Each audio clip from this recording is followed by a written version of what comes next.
Satyabama Institute of Science and Technology, Chennai and Sriperumbudur. Erode மாவட்டம் சித்தோடு அருகே பவானி கூட்டு குடிநீர் பம்ப் ஹவுஸ் பகுதியில் சந்தேகத்திற்கிடமான வகையில் நின்றிருந்த இருவரிடமிருந்து 500 போதை மாத்திரைகளை போலீசார் பறிமுதல் செய்தனர். மும்பையில் உள்ள மருந்து நிறுவனத்திலிருந்து கொரியர் மூலம் மாத்திரைகளை வரவழைத்து ஈரோடு மற்றும் அதன் சுற்றுப்பகுதிகளில் விற்பனை செய்தது விசாரணையில் தெரியவந்தது.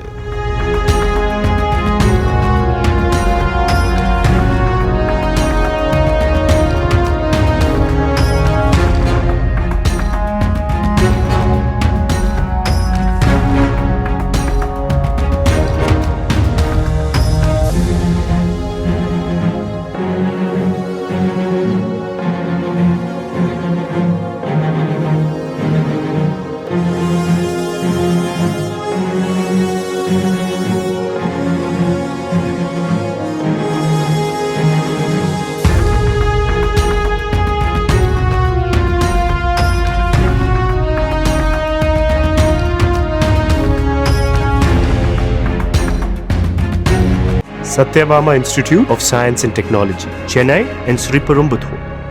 Play Store மற்றும் App Storeல் இருந்து பாலிமர் செயலியை QR கோடு மூலம் பதிவிறக்கம் செய்யுங்கள். செய்திகளை உடனுக்குடன் பெறுங்கள்.